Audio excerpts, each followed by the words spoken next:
All right, to get started today, go ahead and do these 4 problems on scientific notation and standard form. And let's see what you remember so we can kind of wrap up this section before we go on to the next. So if you would, please do these on a separate piece of paper, composition book, any scratch paper that you have. Hit pause and then hit play when you are ready. All right, if you would, please check your answers with mine.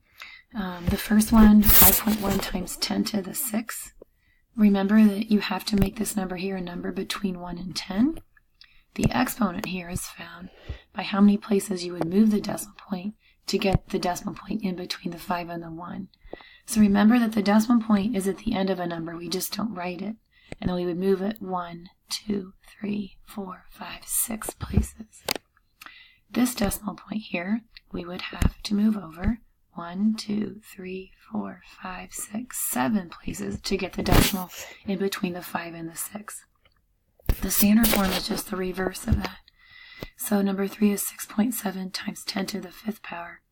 This time we're taking the decimal and we're moving it 5 places backwards, or forwards, I'm sorry. When we move it 1 place, we are behind the 7, and then we've got to do 4 more, so we've got 4 more zeros on there. And so that's where that part comes from. The negative exponent on number 4 means this number was really small. And so that means we had to move the decimal point to the left to make it into the small number 6 places. Today we're going to cover our 5th topic in Unit 8, our 5th and final topic on algebraic fractions. And I'm just going to introduce this topic to you. You will definitely get more in depth with this when you get into an algebra class.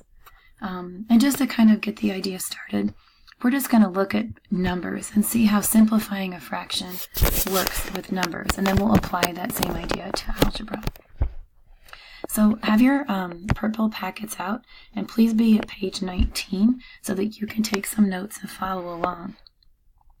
The first fraction we're going to simplify is 12 over 30. And so this should be review. We've been doing this since unit about 3. We want to make an equal ratio, but we want to find the ratio in simplest form. So what we want to do is divide out of the top and the bottom the greatest common factor. And the greatest common factor of 12 and 30 would be 6. When you divide by the greatest common factor in the numerator and denominator, you make an equal ratio that is in simplest form. So 12 divided by 6 is 2, and 30 divided by 6 is 5. Let's look at the next example. If I want to find the greatest common factor of 21 and 48, remember how we did that? We used that divide down method. We know 7 goes into 21 3 times. You'll have to excuse me. We're dividing by 3. And 21 divided by 3 is 7 times. And 48 divided by 3 is 16 times. Since 7 and 16 only have a 1 in common, the greatest common factor is 3. So when I divide the top and the bottom by 3, I'm going to get 7 over 16. And that is the fraction in simplest form. Just to show you kind of how this works in, we're going to apply this idea to simplifying fractions that have algebra expressions. So if you look at this top here, number 21, it's 3 times 7. And the number 48 in the bottom, in the denominator, is 3 times 16. So we can cancel out things that are equal in the top and the bottom, like the 3's cancel here, and I'm just left with 7/16. Now, I'd like you to practice this a little bit. And so as soon as the screen clears out, I'll flip the page. And I'd like for you to try the practice problems that are on page 19. Please hit pause and then hit play when you are ready. All right, you can check your answers here to see how you did. The first problem, you divide the numerator and denominator by 2, and you get 2 7s. The second problem, you can divide the numerator and denominator by 4, and you get 2 9ths. The third problem, you can divide the numerator and denominator by 3 and get 9/14. And the last problem, the answer is 4 7ths. You can notice that one thing I did for each of the problems is show you how you can break it apart. The number 4 is 2 times 2, and the number 14 is 2 times 7. We can cancel these 2's out, the greatest common factor, and then we're left with the answer in simplest form. I did that for each of the problems so that you could see this idea or method of simplifying a fraction with numbers so that we can apply it to variables. All right, we're still on page 19. We've been doing problems like these, but let's just review it a little bit more. To simplify a fraction that has algebraic expressions in it, we do the same idea that we have for numbers. First we want to do is we want to take these numbers and break it down. We want to divide out the greatest common factor. And the biggest number that goes into 10 and 15 is 5. So 10 divided by 5 is 2, and 15 divided by 5 is 3. I'm going to go ahead and copy that down, what we have. Now in the numerator we have x, y. Denominator we have y squared, which is y times y. So we can use this idea of canceling out and cancel out some more common factors. This time, though, they're variables. So we can cancel the y's out, and our final answer then is 2x over 3y.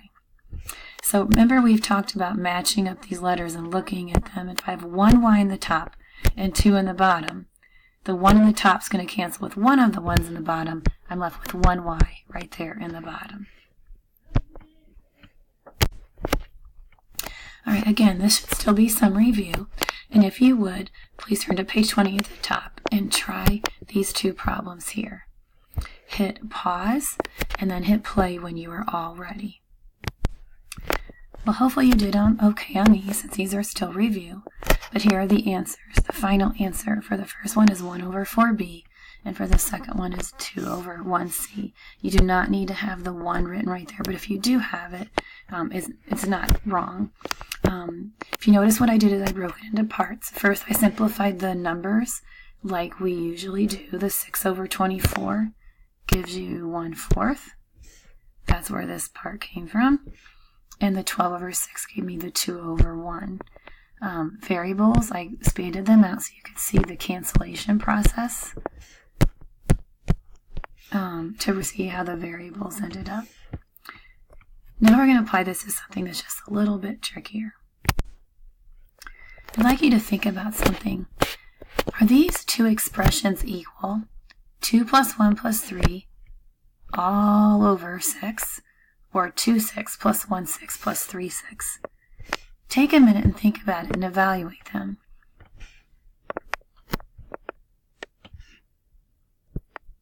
You can hit pause if you need more time.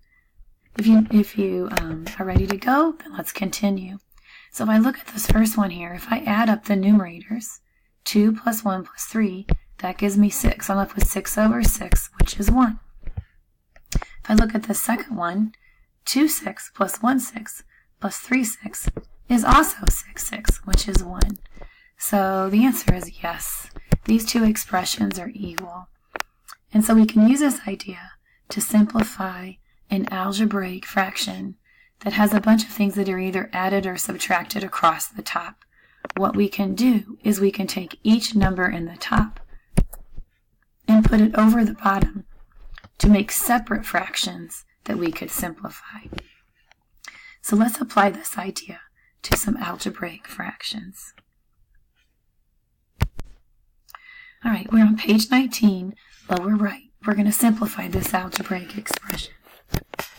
So just like we did and we saw in the last problem, we can take a fraction where things are added or subtracted and they're all over one denominator, and we can put each thing in the numerator over the denominator. So this expression here is the same thing as 3x squared over 3x plus 6x over 3x. Notice all that I did is I took each of the things separated by the adding signs and I put them over the bottom. And we saw on the previous screen, if I flip back here, that that's equal and it's okay to do that, to separate it and to put it over the same denominator. Now what we're going to do is we're going to use what we've just been reviewing and work to simplify each of these individually. So if I want to simplify 3x squared over 3x, first of all, 3 over 3 cancels to 1 over 1, and x squared over x, if I simplify that, this x here in the bottom cancels with one of these in the top, and I'm left with just an x. you're not sure, you can write it all out like this. So this would be 3x squared over 3x. Notice all I did was expand the variables. The 3's cancel, give me 1's. One of the x's cancel. I'm left with the x in the top. That's what I have. Now let's look at this next one. I have 6x over 3x. Well, the 6 over 3 becomes 2 over 1, and the x's just cancel out. So this just becomes x plus 2. I don't need to put the 2 over 1. I can just write it as 2. So this entire expression right here just simplified down to x plus 2. And so that's kind of our new thing for today. All right, let's do one more like that. So I'm going to simplify this algebraic expression by putting each thing in the numerator over the denominator. So I'm going to put this over 6y squared, and I have a plus sign here. And then I'm going to put this over 6y squared. So I have 8y to the 5th over 6y squared plus 24y cubed over 6y squared. And now what I'm going to do is simplify each one of these individually like we've been doing the past week or two. So when I start with the number part here, the 8 over 6, I can divide the top and the bottom by 2. So 8 divided by 2 is 4, and 6 divided by 2 is 3. So to get started, I have 4 over 3. Now I want to look at the y's. I have 5 y's in the top and 2 y's in the bottom. Let me go ahead and circle that so you know kind of where I am here. I'm simplifying the y's. So 2 in the bottom will cancel with 2 on the top. I'm left with 3 y's in the top. Now let's keep going. I'm going to go ahead and simplify the numbers in my next fraction. 24 over 6. I can divide the top and the bottom by 6. That's the greatest common factor. You could use the divide down method if you weren't sure of it. 24 divided by 6 is 4. 6 divided by 6 is 1. And so in the numerator I have a 4, and the denominator I have a 1. Now I'm going to go ahead and simplify the variable part. I have 3 y's on the top and 2 on the bottom. So if I write it out, if this helps you, you can see 2 in the top cancel with 2 in the bottom, and I have 1 left in the top. And then I just recopy my symbol in between, and this is my final answer in simplest form for that algebraic expression. So now I'd like you to be on page 20 in the middle, where it has the practice problems for you to try. Please try these right now on your own. Hit pause. Try them. When you're all finished, hit play, and let's see how you did. Okay, let's see how you did. So I have highlighted here step number 1. Notice what I did is I just took each thing in the numerator and I put it over the denominator. So I made 2 separate fractions. Same thing with this problem here.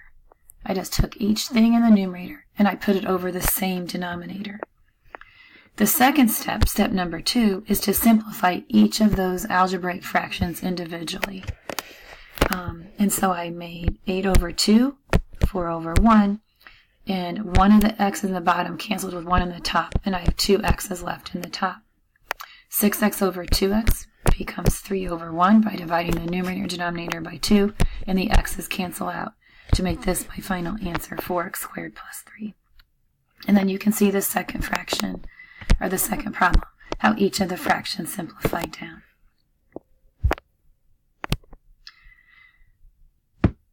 Now you're going to, my screen will flip.